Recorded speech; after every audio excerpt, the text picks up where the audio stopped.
Phase 4 has been out for a few weeks now, and with Molten Core and Onyxia Lair now available, it's time to dive into all of the details for Phase 4 raid content. Jumping into Molten Core first, it's pretty different in Season of Discovery from its original version. This time it's scaled down to a 20-player raid. Instead of 10 bosses, we now have 11, and there's a scalable difficulty system called heat levels. In heat level 1, you can clear the entire raid with minimal fire resistance, but you'll receive less loot from each boss and won't be able to access the new raid boss, the Molten Core, or as I like to call it, Jerry G. Lewis's greatest hit. Yeah, I'm turning into a boomer with that Great Balls of Fire reference. For Heat 2, you need at least 96 fire resistance. This difficulty ramps up the mechanics a bit and provides more loot, but still no access to the 11th boss. In Heat 3, you need at least 226 fire resistance. This level will bring the most challenging mechanics, the same amount of loot as Heat 2, except with cosmetic enhancement to specific items, and will grant access to the 11th boss, who drops a variety of different loot that can be found within the raid itself, but no actual new loot specifically for that boss. If you haven't had the chance to try out MC yet, or maybe were stuck on Heat 1 for the first week or so,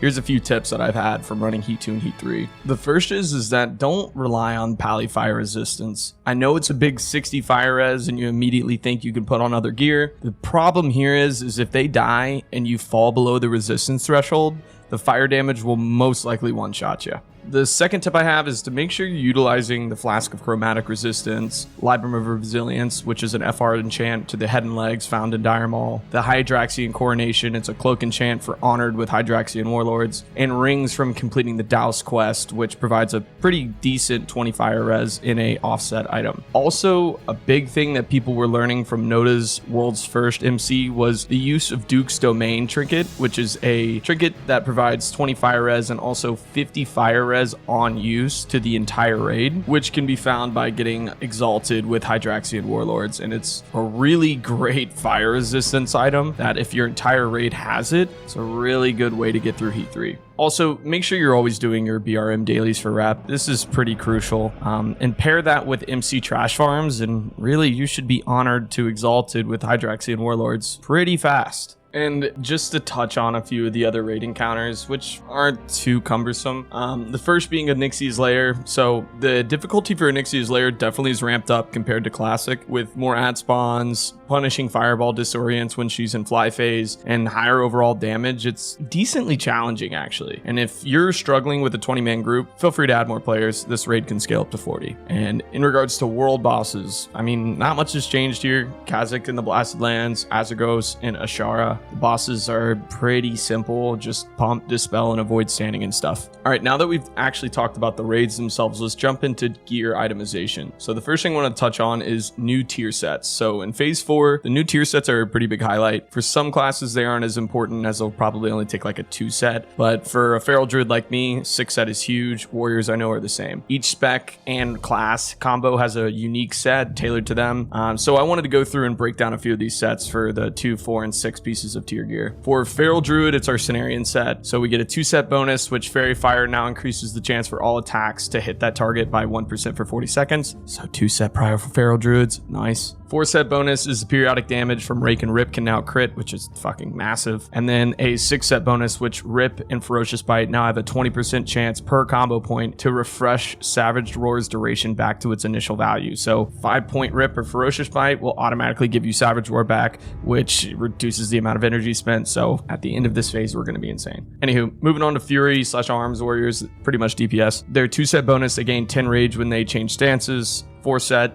for 5 seconds after leaving a stance, you can use abilities requiring that stance as if you were still in that stance. And then the 6-set bonus, so for the first 10 seconds after activating a stance, you can benefit from Battle and Glad stance, increase 10% damage done. Berserker stance, 10% increased crit. And defensive stance, 10% reduced physical damage. Warrior scaling is about to be nuts. And finally, a fun one that I saw was Shadow Priest. So for their 2-set bonus, you can cast Flash Heal in Shadow form. 4-set is increases crit by 2%. And then 6-set, which is pretty big, is Mind Blast. It reduces the duration of the next Mind Flay by 50% and increases its damage by 100%, which seems to be pretty fun. Now, these sets don't really not only offer really great stats, but it comes with set bonuses that can drastically improve performance in raids for some classes, like I said, specifically Warrior and Feral Druid, along with some built-in fire resistance gear that will help you during your MC heat level prog. So big thumbs up there. And outside of tier sets themselves, there's a bunch of upgraded items from OG Classic. For example, Mage Blade, OSE,